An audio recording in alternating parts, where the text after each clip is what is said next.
Assalamualaikum. My name is Nur Atika Husna binti Abdul Razak. My metric number is B0320103884. Today, me and my friend would like to present about bubble sort algorithm. Okay, so what is bubble sort algorithm?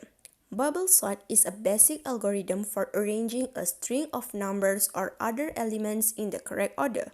The method works by examining each set of adjacent elements in the string from left to right, switching their position if they are out of order. The algorithm then repeats this process until it can run through the entire string and find no two elements that need to be swapped. The main objective is to move the larger items towards the end of the list. This is repeated till the entire list is sorted. Okay, this is the real-life application of bubble sort. One daily use of bubble sort algorithm is fairly simple. We have all been through this process throughout our childhood. Let me take you back to nostalgic memories of your physical education classes or sport classes back in school. Line up in a random order in front of the teacher, who's put to the task of lining you all up in an ascending order of height. The bubble sort algorithm comes in handy here. In this case, every person's height is an element of the list. With every pass that the teacher goes over the students, they slowly start standing in a more orderly fashion till all of them stand according My name is Nur Shahira binti Muhammad Izzuan Wasandan and my metric number is B0319100025. Now I will present about the picture diagram for bubble sort. Based on the algorithm, we have 10 elements in the array. So we have indices from 0 to 9. Now we want to sort this array in ascending order. What we're going to do in this algorithm is we will scan the array from left to right and compare the element at that particular position with the adjacent element at the next position. If the element in that particular position is lower than the next position, we will move to next position without doing anything. But if the element in that particular position is greater than the element in the next position, we will swap the element before proceed to the next element. So for pass 1, we will start by compare the element in index 0 and index 1. Since 19 is lower than 42, we will move to the next element. Now we can see that 42 is greater than 6. So we will swap the elements first and then we will move to the next element. Since 42 is greater than 14, we will swap the element again and then move to the next element. Now 42 is lower than 54, so we will move to the next element. Since 54 is greater than 23, we will swap the element and then move to the next element. Since 54 is greater than 11, we will swap it again and then move to the next element. Since 54 is greater than 3, we will swap the element and then move to the next element. 54 is greater than 12, so we will swap it again and then move to the next element. Now we can see that 54 is less than 56. As 54 is less than 56, we will finish pass 1. So now we can see the greatest element in the array is already in the last index, and the second larger element is already in index 8. So now we can move to pass 2. 19 and 6. As we can see, 19 is greater than 6, so we will swap the element and move to the next element. Since 19 is greater than 14, we will swap the element again. And 19 is less than 42, we will pass and move to the next element. Since 42 is greater than 23, we will swap the element. Next, Since 42 is greater than 11, we will swap it again. Next, 42 is greater than 3, we will swap the element again. And then, as we can see, 42 is greater than 12, so we will swap it again. And lastly, we see that 42 is less than 54. Now we will move to pass 3. Since 6 is less than 14, we will pass and move to the next element. Since 14 is less than 19, we will pass again and move to the next element. And since 19 is also less than 23, we will pass the element and move to the next element.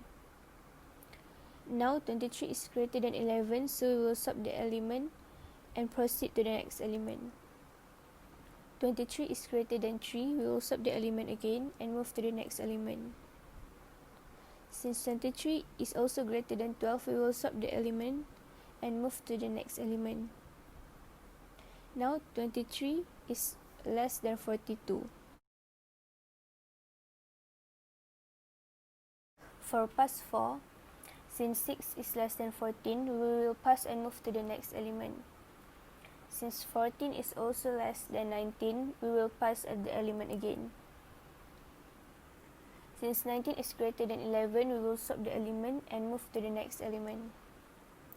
Since 19 is also greater than 3, we will swap the element again and move to the next element.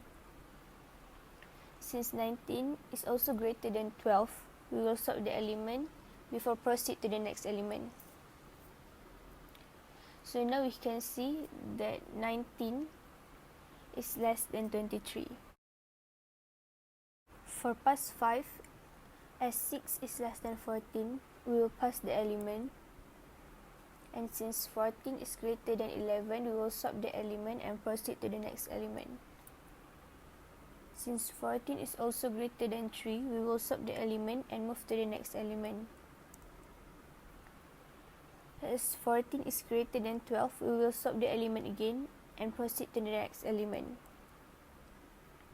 So now 14 is less than 19. For pass 6, we can see that 6 is less than 11, so we will pass the element. Now 11 is greater than 3, so we will swap the element and move to the next element. As 11 is less than 12, we will proceed to the next element. So now we can see that 12 is less than 14. So in pass 7, we see that 6 is greater than 3, so we will swap the element. Next, 6 is less than 11, so we will pass the element and move to the next element. And lastly, we see that 11 is also less than 12, so we will pass the element. So now, we can see that the elements in the array is already sorted in ascending order. Hi, my name is Afza Alawiyah binti Abdul Tariq. My metric number is B031910063, and I will be presenting how a bubble sort algorithm looks like. This is an example how to use bubble sort algorithm. We can use it when we want to sort a number of elements in ascending order. Here I have put a number of elements in an array, and the outer loop will point to the first element in the array, and the inner loop will point to the adjacent element in the array. In the inner loop, there is a condition that states that if the adjacent element is smaller than the start element, then swapping places will happen between those two. Let me show you how it works. Firstly, the index on the outer loop will point at the first element of the array, and the index of the inner loop will point at the adjacent element. Thus, comparison will happen, but because 42 is not smaller than 19, no swapping will happen. Then, the index will be incremented, thus the adjacent element will be 6. And comparison between 6 and 19 will occur, swapping to happen. Then 6 will be compared to 14, but no swapping will happen.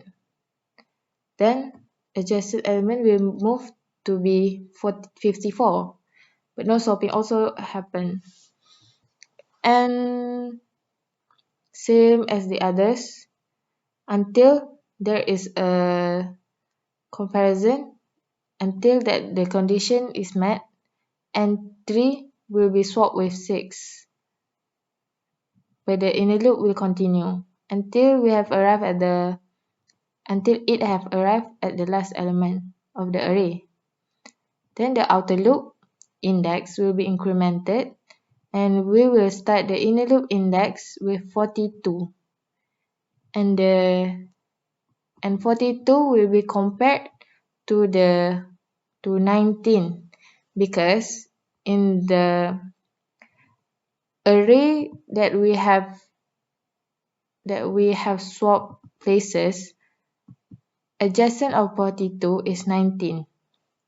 Thus the same swapping will happen if condition is met. And the same occurrences will happen for all the elements until the outer loop has arrived at the last element of the array, that is 56. Then at the end, elements sorted will be 3, 6, 11, 12, 14, 19, 23, 42, 54, and 56. Intan, my name is Nur Aisha Fatia binti Azhar from BITS S1G2. Today I'll be explaining about the complexity of bubble sort. There are two complexity. The first one is time complexity and the second one is space complexity.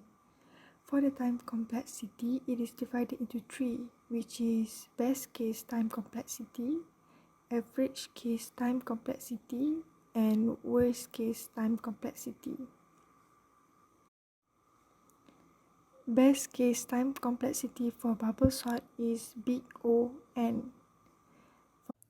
It happens when the number in the array is already in sorted order. For example, here is 4, 5, 6 are the element in array and we want to sort in ascending order.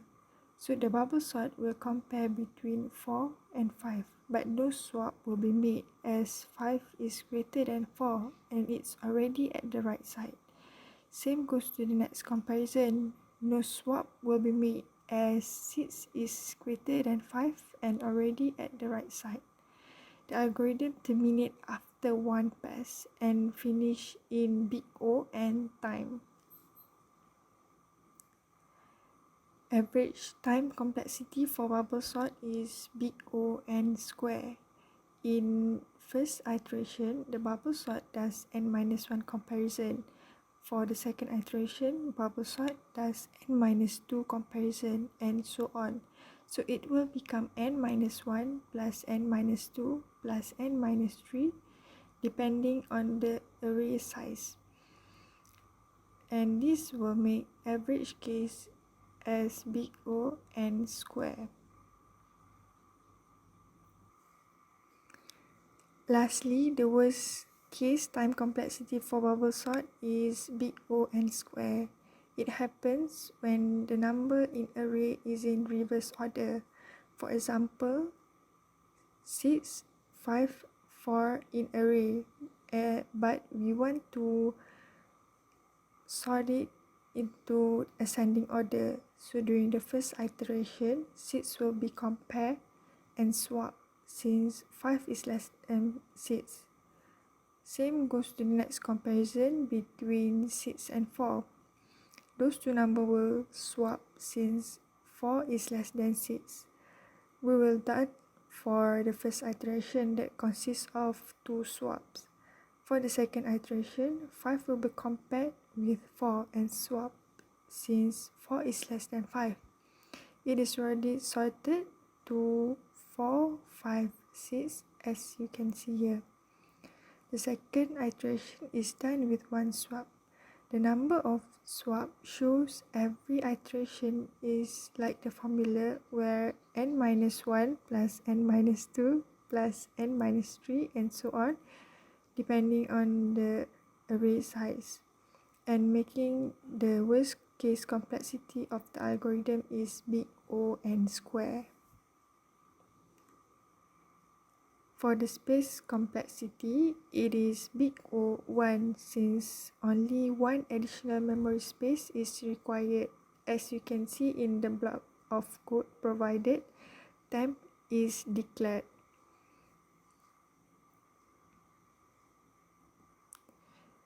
So the summary for my presentation today is, the first one is the best case time complexity of bubble sort is big O(n). Second one, average case time complexity for bubble sort is big O(n) square.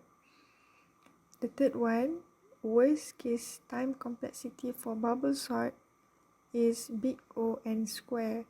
Lastly, the space complexity is big O(1). That's all from me. Thank you. Hello, I'm Nur Shahira and I will continue this presentation by explaining on another type of algorithm that is better than bubble sort, which is quicksort. Instead of searching the array one by one, quicksort works by splitting the array and subsequent parts into left and right arrays based on a pivot value. The smaller elements will be placed on the left side of pivot and the greater element on the right side of the pivot value. In worst case scenario, where the pivot point is either the greatest or the smallest element in the array, the time complexity will increase to O(n) square. It is given that the average case for bubble sort is the worst case for quicksort. So, we can say that quicksort is the superior sorting algorithm. Even if the benefits are minimal for short arrays as it might be outweighed by complexity, but quicksort gives the best value for production level projects. That's all from us. Thank you for watching.